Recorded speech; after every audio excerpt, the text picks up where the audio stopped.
Hey, you guys, we're going to start in a few minutes. There's QR codes, and then there's also physical printed programs.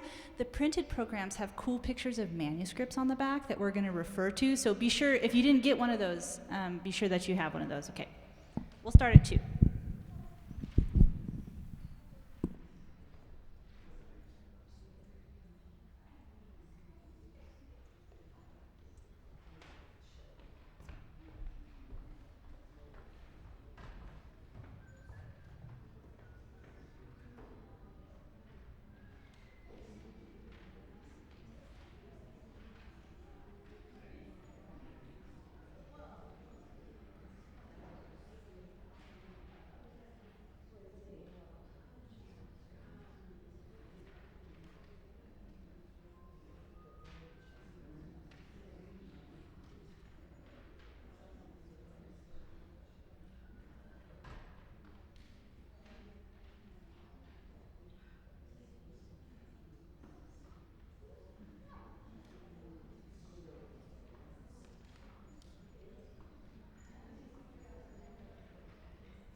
Recital Hall. We're glad you're here, and we thank you for supporting music at UTEP.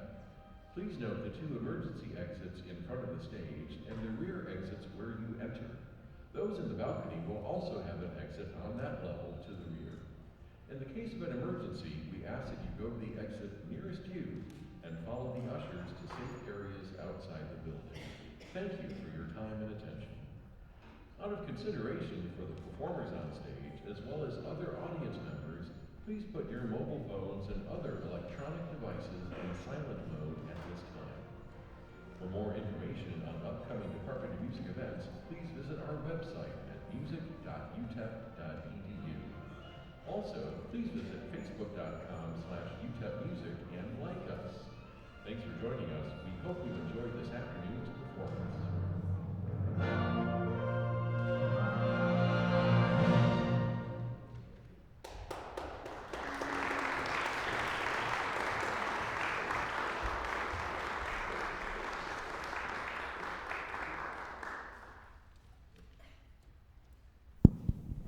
Hey, you guys, thank you for coming. Oh my gosh, we did not expect such a giant crowd, so I'm like thrilled. Yeah, we're totally thrilled that classical music, and especially early music, which we really like to champion, is so popular here in El Paso. And thank you again for coming. So we're going to go, or we've formed this concert with the idea of a palindrome in mind. So normally, if you're going to have a concert of medieval and Renaissance music, obviously you just go from the earliest music to the latest. But we're going to go from the very earliest music to the middle of the Renaissance, and then we're going to turn around and come back down.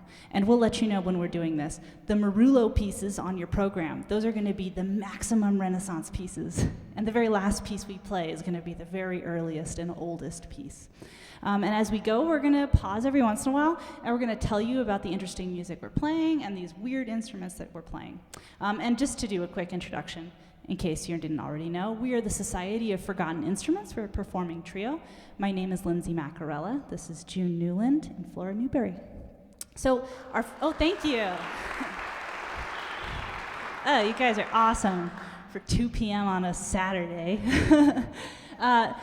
Yeah, so the first pieces we're going to play is a set of 3 pieces from this manuscript called the Codice de las Huelgas. And if you look at the back of your program, June has been doing a lot of manuscript research, and so that's what the music originally looked like, the very first piece that we're going to play. But June wanted to tell you a little bit about the things that she's learned about this manuscript and some of the reasons that we think it's particularly interesting and cool. Mm-hmm. Yeah, so the next 3 pieces are from Codice Las Huelgas. You might notice the numbers there on your program, 119, 120, 166. Those are just the page numbers. And then there is a letter right next to those numbers, either V or R. V means verso, so that means the back of the page. Right means recto, so that's the right side or the front page. So now you know how to decipher the manuscript on the book. And the codex means it's ancient manuscript book. It's handwritten contents on volume or papyrus paper on the leather. And the word huelga, that's when it gets a little interesting. Usually refers to labor strikes in modern Spanish, but that's not the case here. This time it was referred to land which had been left to follow. So, Codex Las Huelgas still remained in Cistercian convent of Santa Maria de Rio de las Huelgas in Burgos, northern Spain. The convent was a very wealthy one. Those are referred to as royal nuns. Those nuns didn't work.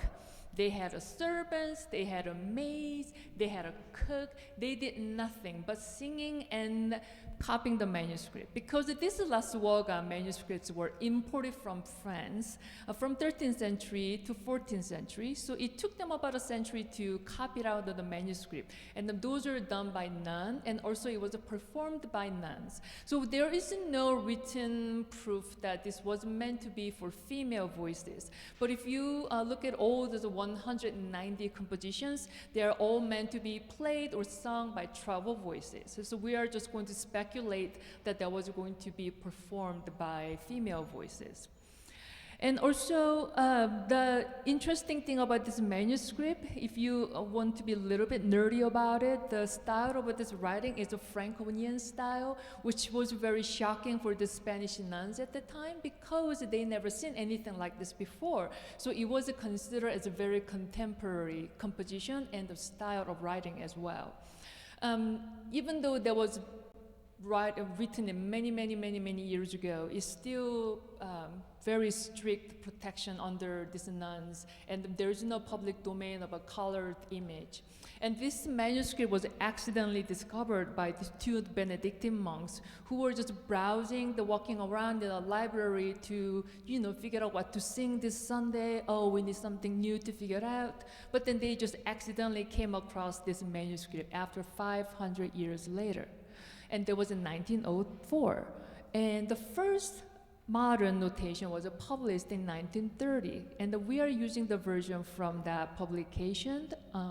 And also there are many music that are not discovered yet. So hopefully you would enjoy. Thank you.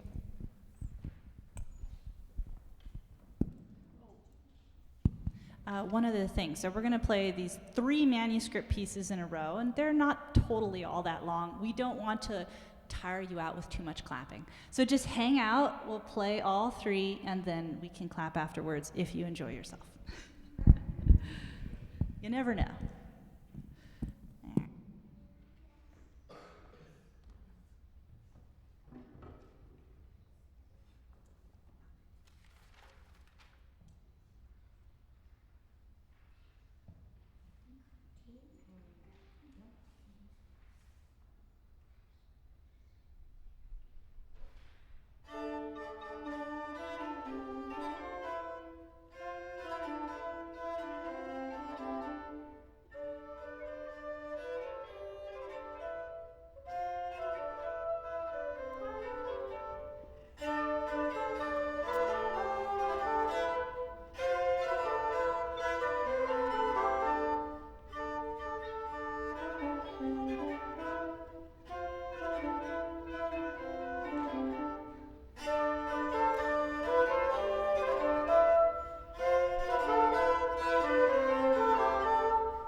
Thank you. So this instrument has many names. It is called a medieval organ because it was used during medieval period, or organetto in Italian, portative organ in German, or a friend of mine called it a lap organ because it's sitting on your lap. So this is an organ that you play with the right hand on the keyboard and the left hand on the bellow. Unfortunately, there is no surviving medieval organ, but there are a lot of historical evidence in iconographies and manuscripts. The most famous one is Saint Cecilia and her floating little organ with the angel singing above. It's very beautiful. So most medieval organs of the 13th century don't look like this. They are hung from a strap, so you wear it like a backpack in front of you, and then you have an organ in front of you, and then you can march and play at the same time. And my organ has a bellow on the left side, but then those 13th century organ has a bellow on the bottom, and designs are rather too real. Some 13th century organ has a bellow that look like cow udders, or there are a lot of imagination that you could think of, which I would not mention. And at that time, the organ was not chromatic, some are diatonic, and then it also had a button keyboard. My organ has a keyboard just like modern instruments, and then this was evolved from the 14th century. So organ has gotten a little bigger, a little lower, and then it sit on your lap. So the one that I'm playing is a late 14th century model. And it has a higher lead content on the pipe with a little pin. And this bellow is made with a lamb skin, so very delicate and soft. And then you might wonder what happened to medieval organ after medieval period. You might notice that the music evolved, the Renaissance and Baroque, and then the music, the scales has gotten expanded. And so the organ also evolved. So a lot of churches organ that you see, the big facade, and that has many notes. Those organs were needed. So this organ slowly diminished, and the organ was getting bigger and bigger.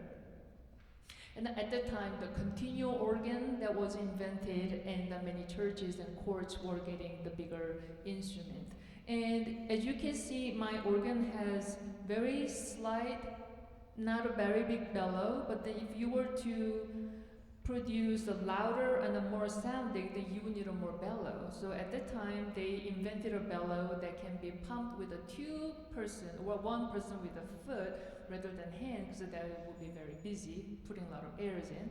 And nowadays, you just turn the switch, and then there's a fan built on the bellow, so there's a constant airflow, not like mine that I have to demonstrate. I would demonstrate just now if you. Really quick, fun fact, this is a nice vocabulary word. The poor, sad child that has to pump the bellows in the Middle Ages is called a calcant. C-A-L-C-A-N-T. Fun fact. Yeah. Yeah. So this is how organ works. Air is in.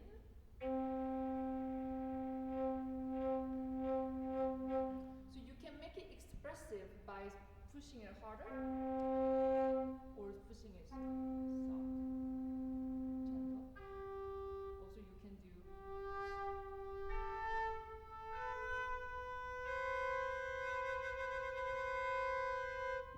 And this was also used a lot during the Mass, accompanying Gregorian chant. So there is a drone effect. Since tomorrow is a Pentecost, this is a Beni Curiato.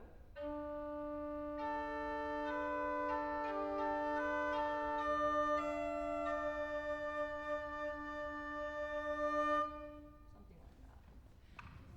Yeah. Modern organs,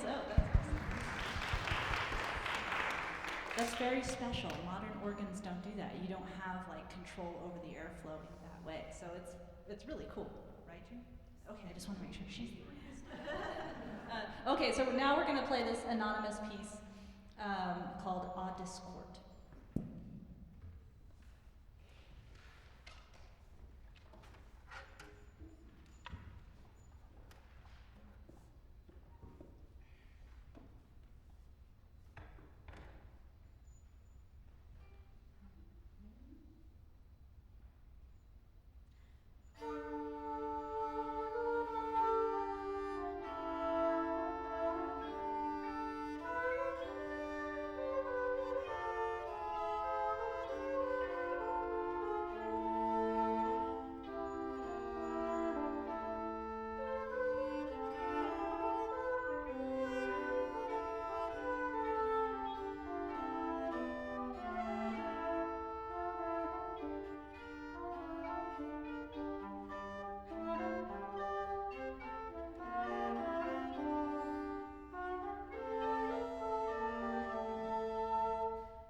guys, I'm a teacher, so I love the vocabulary, if you can't tell already. There's a cool thing going on in this piece we just played called hocketing.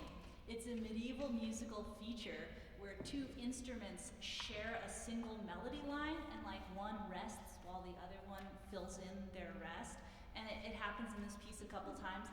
Me and June have the hocket, so I just wanted to let you hear what that sounds like.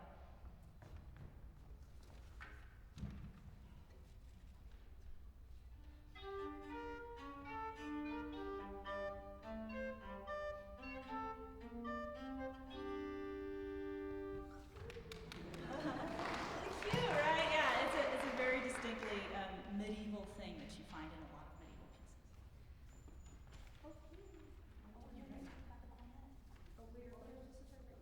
Yeah, go for it. Cornetto or viola? Am I in the wrong place? No. Am I supposed to? Okay. So I just think it's so cool that they demonstrated the hocket, because hocket was one of those vocabulary words all the music students had to learn in music history class, but we very rarely get to hear a hocket and hear what it sounds like, and I just love that jazzy do ba ba ba boo doo ba doo ba. Anyway, so I'm going to talk to you a little bit about the next composer that we're going to play, and even in a very shallow dive into the information, I found 9 or 10 pages of information about him, and I've condensed it down though to one legal page for you. Heinrich Isaac is a favorite composer, especially of wind players, especially of sham players, these kind of loud sham and bagpipe bands. But his music really works well for softer instruments like ours too. He led a very international life, especially for a musician of the 1500s. He's believed to have been born in Belgium. He would refer to himself as a Belgian, but because he got around so much, other countries wanted to claim him too. He was claimed by the Germans, who liked to call him Isaac the German. But most of the research indicates that he was born in Belgium. Let's see, what else do I want to tell you about him? He worked quite a bit in Florence, Italy for the Medici family. He even married a woman from Florence, and he was strongly associated with the Medicis for most of his life, but at a certain point they got banished from Florence, and at that point he went to work for Emperor Maximilian in Austria. He wrote masses, motets, and songs in French, German, Italian, and in Latin. He often used a cantus firmus melody or a bass melody. Cantus firmus melodies often came from plain chant, Gregorian chant from the church, and it was a common compositional technique in the early Renaissance and in the late Renaissance too, to take a basic plain chant melody and then sort of write another piece around it. And then the cantus firmus could be in the bass, in the tenor. In Isaac's time, it could be in the soprano or treble voice also. But everything was based around a basic melody. One of his greatest works was a large collection of pieces for the Council of Constance, or Constance, where an international group of leaders met to mend a rift in the Catholic Church. There had been a problem of being too many popes. And nobody could agree on who was the real pope. For a long time, the popes had been based in Avignon, France, and connected with the French royalty. But then one of them decided to move to Rome instead. The French nominated another pope, so then there were 2 popes, one in Avignon and one in Rome. And then a third group got mad at both of the other groups and nominated another pope to be based in Pisa. So at a certain point, there were 3 different popes, and nobody could agree who was the real pope. The Council of Constance was where all the leaders from all the different groups came together to mend that rift and choose one pope over them all. And as part of that, as often happens when rifts get mended or different parts of a church come back together, they wanted new music, new liturgy, new melodies for the church that would unite them all. And Heinrich Isaac was the composer that was hired to write the new music for the new Constance liturgy. So he wrote this huge collection called the Collection for Constance, and it was so big he didn't finish it in his lifetime. He left it unfinished, and one of his students, Senfo, finished it for him, and that's going to be significant later in the concert, which is why I mention it. The next two pieces we're going to play are textless Carmen. Carmen just kind of means songs, and Lindsey did some research into this because you come across these textless Carmen in this period, and we're wondering, well, what exactly does it mean? It's usually that Carmen means song or poem, but it's often associated with an instrumental piece that has no words. So what we found out was that these Carmens, it was a way that a composer who was working in different countries, in different languages, could take the music that he wrote for a piece in one language over to another country where maybe he got hired to work, and then he could reuse that same music but put different words to it in a new language. Okay, so we will play these two textless Carmens by Heinrich Isaac, and then we'll be coming back to him later in the program.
Tell you about my instrument now. This one is called the viola da gamba. I have so many things to tell you about it. I'm just gonna try to be cool here. So it exists, it looks kind of cello-y, right? but it existed before the cello existed, and then it existed kind of simultaneously with the cello, and then the cello took over as preferences for larger concert halls and louder instruments became more and more necessary, because this instrument is a lot quieter for a number of reasons. So one of those reasons is that my strings are not made of metal. These ones on the bottom look shiny, but they're wound with metal. Really, they're made of guts. I'm serious. They're made of sheep guts. Sheep intestines that have been dried and stretched to particular lengths and thicknesses. So that makes it a very quiet instrument. Also what makes it quiet is, unlike a cello, I'm holding it in my legs. So you guys ever see cello players play and they pull that thing out of the bottom of their instrument, the end pin? And that's so that the instrument doesn't have to touch their body, so that it can resonate freely, and it makes the instrument quite a bit louder. But this is before end pins were popular, and then I have to hold it up with my gambas. Gamba means leg in Italian, so that's how it gets its instrument, or that's how the instrument gets its name, the viola da gamba. It was as opposed to the viola da braccio, that one that you put up on your arm. Other notable things about this that make it look very uncello-y is it's got too many strings, right? If you give this to a cellist, and I do, they will be alarmed. It's got 6 strings, a lot like a guitar. Yes, good class. It's also tuned a whole lot like a guitar, in that guitars are tuned in fourths with a third, and so this is also fourths, but my third is right in the middle. And in fact, a lot of guitar players and lute players, they were particularly interested in playing this instrument because it was meant to be played from chord shapes. So you put your fingers on there in chord shape and then kind of play arpeggios and stuff like that. And when the cello and the guitar existed simultaneously, when the cello and the viola da gamba existed simultaneously, guitar players would play both the viola da gamba and the guitar, and then violin players would play both the violin and the cello. They were considered quite different. Other things, I have frets, also like a guitar. They help me know where to put my fingers, but more importantly, they help me stop the string very clearly. It comes in different sizes. Did you guys see me switching between them? This one's name is Grendel. He's a bass. That one's name is Gilgamesh. He's a tenor. They're in 2 different keys, so when I switch, you should be appropriately impressed. Another thing that's unusual about the viol, maybe you guys saw me with my weirdo bow hold.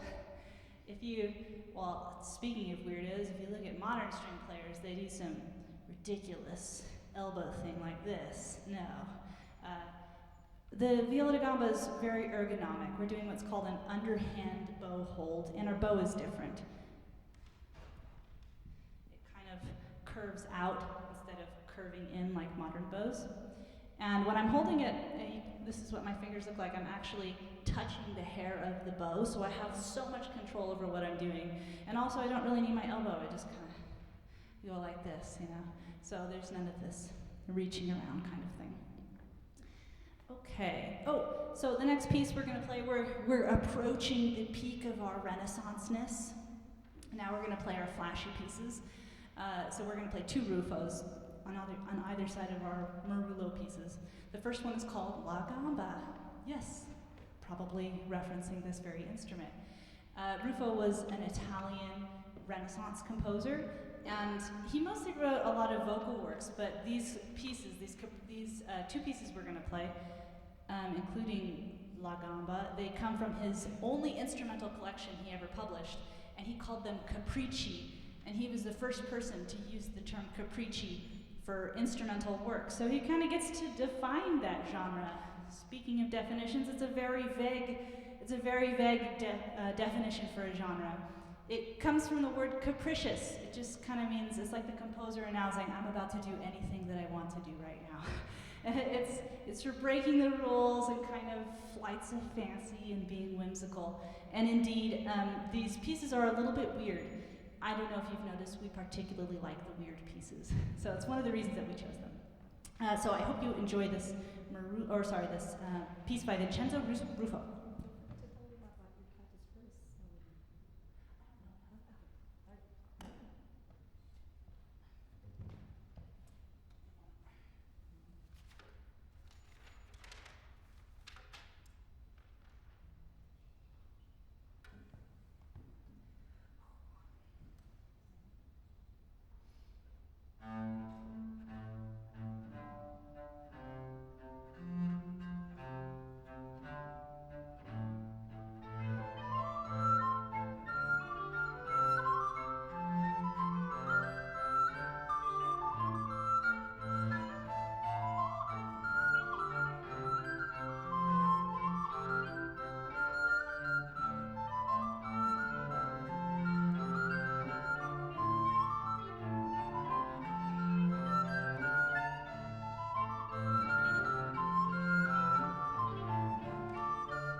Okay, and now we've reached the peak of our Renaissance music, and we've decided to make it very nice and gentle in the middle. These pieces are not all that weird at all, and they sound very beautiful and sort of like standard, almost Palestrina style writing in some ways. These pieces, Anzi Via Più and Amor, these are madrigals. Madrigals are actually vocal works, and they're really meant to be vocal works in that they're very attached to the text. Kind of the entire purpose of a madrigal is to be reacting to every single word that's in there, but no, we won't be singing them. So I'm gonna just read you the text really quick. The very first one is on a poem by William Rose. It says, "Yea, rather of myself should I complain than the desire to which I bared my breast, whereby was reason hunted from her reign, and all my powers by stronger force oppressed. Thus born from bad to worst, without a rein, I cannot the unbridled beast arrest, who makes me see I to destruction haste, that I more bitterness in death may taste."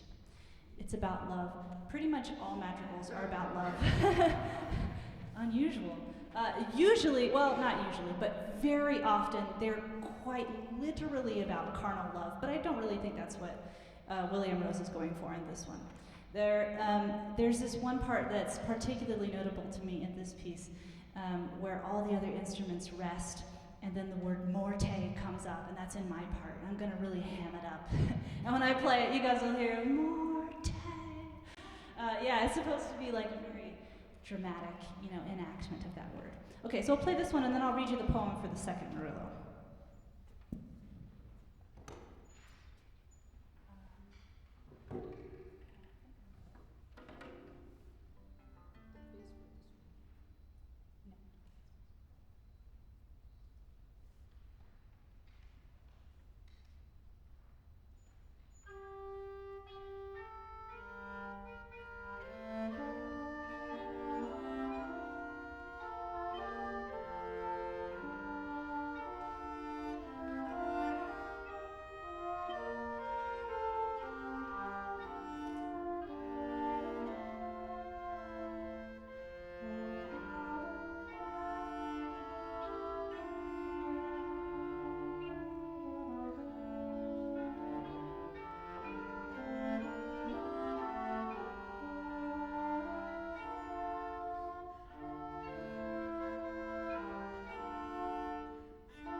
So this next madrigal is a happy one in contrast. It's going to be in a major key, and it's going to sound so wonderful because it's a complementary madrigal. The poetry is all about the poet trying to convince this woman how beautiful she is and how nobody can possibly compare. I'm going to read you the poem, but it's one sentence, so I'm going to do my best, the entire thing. Love is the cause that in my heart inlaid thy form, so graceful and so fair to see, and so thy darling and thy wit portrayed, and worth of all so bruited that to me it seems impossible that wife or maid, blessed with thy sight, should not be fired by thee, and that she should not for all her art apply to unbind and fasten thee with other tie.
Yeah, I think that was the piece that made us decide we wanted to start playing together more regularly with this group, right?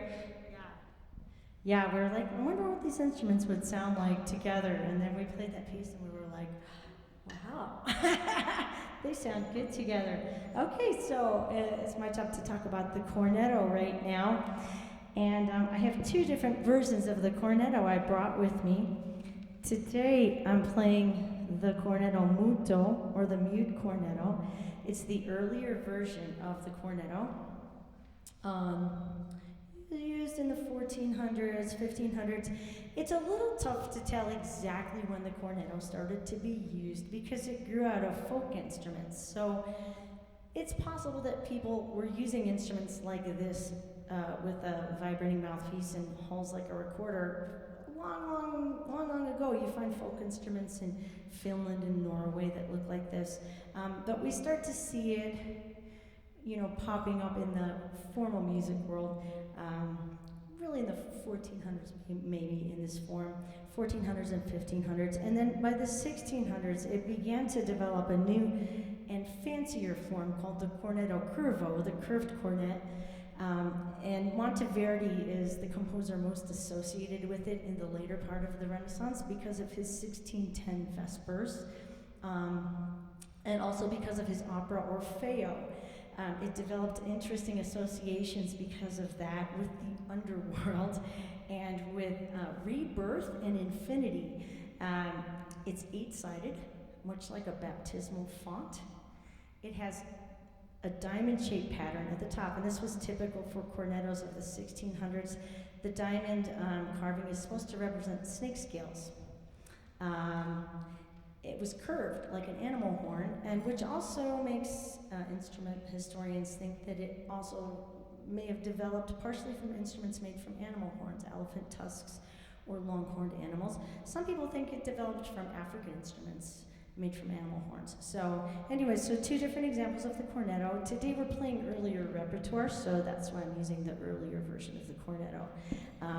You might also notice the later version has a mouthpiece that comes out. It's like a teeny weeny little trumpet mouthpiece. And cornetto is a lip vibrated instrument like the trumpet or the horn, but the mouthpiece is much tinier. But yet it has holes like a flute or a recorder, so it's kind of a hybrid instrument. The cornetto muto, the mouthpiece is actually carved into the top. You can't remove it. So that's my short lecture on the cornetto, but if you want to know more, talk to me afterwards and I'd be happy to tell you even more.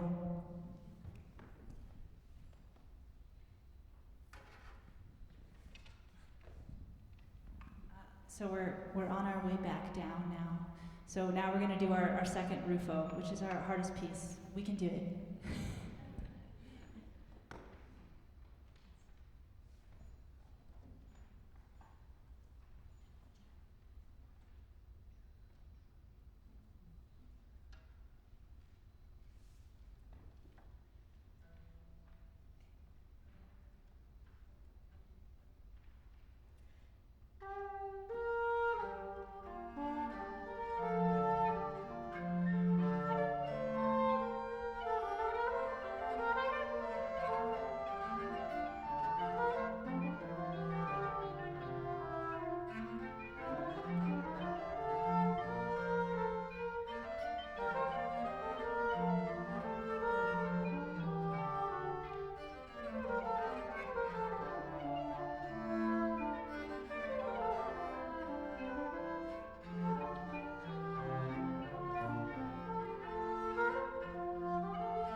Okay, so in our palindrome, we've now worked our way back to Heinrich Isaac, and we have a beautiful Sanctus. So here's the thing about this Sanctus that's interesting. We're not sure it's by Isaac. Historians are arguing. The piece is unattributed. It didn't have attribution to a composer when it was discovered, and historians can't decide whether it was written by Isaac or by his student, Ludwig Senfel. And when you know the story about how Isaac wrote this giant body of liturgical music, which was then finished by his student because Isaac died, then it kind of makes sense that there might be this little piece of a mass, a sanctus, floating around, and nobody's sure which one wrote it. So it's a really interesting piece, and once again, it's based on cantus firmus melodies, and Isaac's pieces that are based on cantus firmus melodies are interesting because the cantus firmus melodies that he used, because he wrote that big body of work for the Council of Constance, they're different from everybody else's. They're not the same old cantus firmus melodies that you hear all the time. So I wanted to point out a couple of them for you.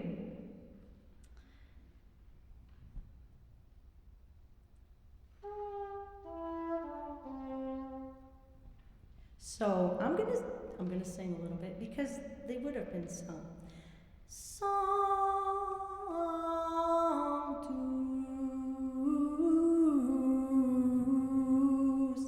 Sanctus.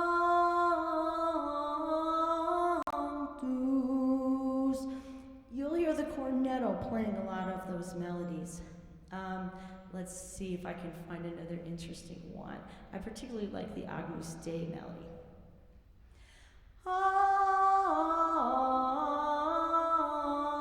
Agnus Dei. So, you could tell I'm more a cornetto player than a singer, but I I like to get a feeling for how the words fit, and it's interesting. So when you hear those little melodies come up, you'll hear the cornetto playing slower moving notes, longer melodies, and you'll hear Jude and Lindsey kind of dancing around those cantus firmus melodies in a cool way. 3 quick things. 1, vocabulary time. Cantus firmus. A cantus firmus is a pre-existing melody that is used as the basis of a new piece. Now I know today we're like, you stole that person's melody, or that's a copyright violation. But in the Middle Ages and Renaissance, that was the #1 most popular way to write music. Most of the time, a composer didn't just sit down and be like, I'm just gonna make something up, They would take a melody that had important historical or religious significance and decorate it by writing polyphonic music all around it. So that was 1. Oh, 2, I gave you a manuscript example of this. Look on your handouts. Yeah, so the second example, this piece is very long and it's not gonna fit on your handout, so I just put my part for you. If you want to follow along, if you know a little bit of music, this is what my part originally looked like. The very first thing you see on the second example there is a clef. Clefs looked funnier and different then. That's a C clef. It's telling you where the C is on the staff. The next thing you see is a circle. That's a time signature. If you've ever played music before, normally the time signatures are like 2 numbers. Back then they were not. They were combinations of circles and half circles and dots and lack of dots, and we could talk about that later in the lobby. And then I guess the one last thing I wanted to say for this piece is that it's really awesome, but because people are not sure if Zenfel wrote it or if Isaac wrote it, then it doesn't appear in either composer's catalog, and it kind of slips through the cracks, and it's one of those things people don't normally play it because they don't know who the composer is, even though it's a really nice piece. So you're lucky you got us here.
we're getting back into the Middle Ages, just a few pieces left here.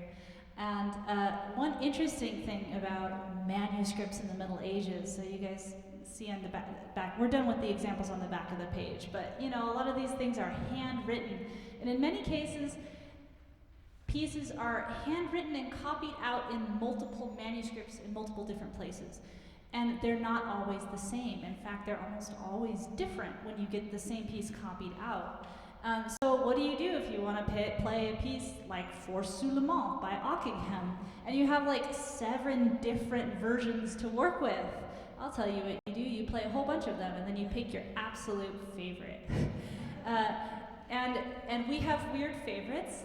We reject a lot of pieces that we find too standard or typical or boring. We kind of like ones that are weird because we're weird. So for example, Flora and I are gonna play the beginning of 2 openings, 2 different versions of openings for this piece. We're on For Suleiman, right? Is that where we're on? Yeah, okay.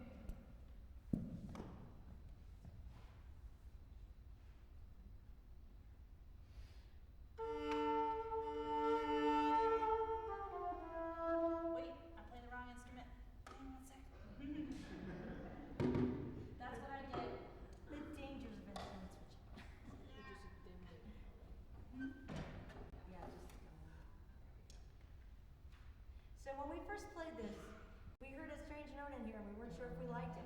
It took us a while. We kind of had to develop a taste for it, but I hope you'll hear it through this demo. Here's version 1. So version 1. Okay.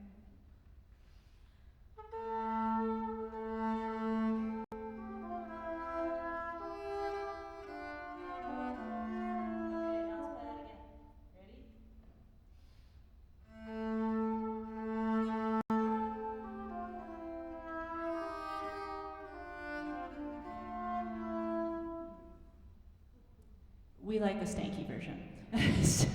So we're going to play that one.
So now we're back to the 14th century.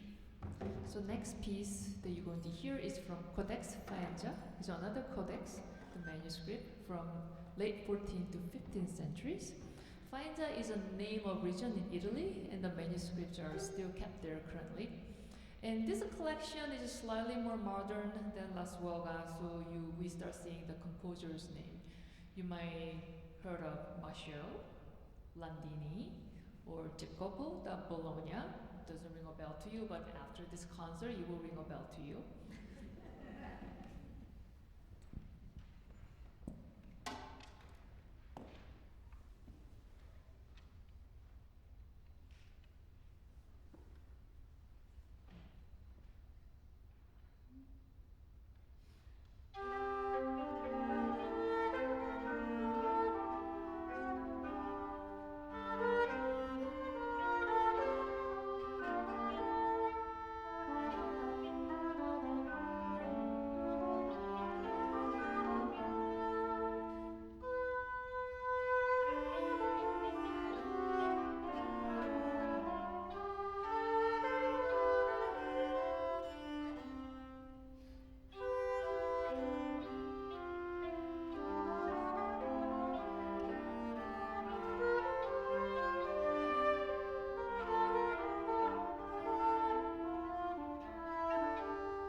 to our last piece of the evening.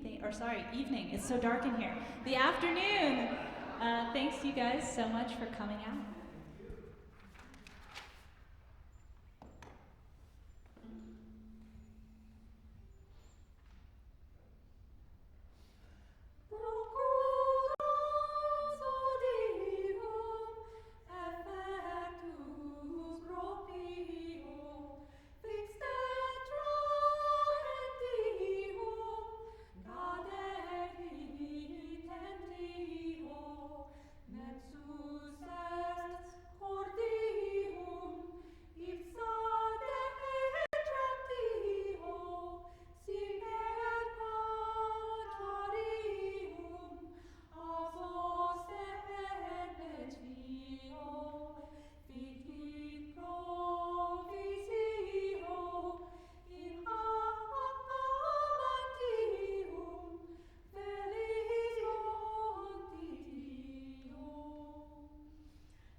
This is like our first big concert hall performance with this group, and if you can't tell, we're like total nerds, and we would love to chat with you in the lobby and say hi, and thanks again for coming. Thank you.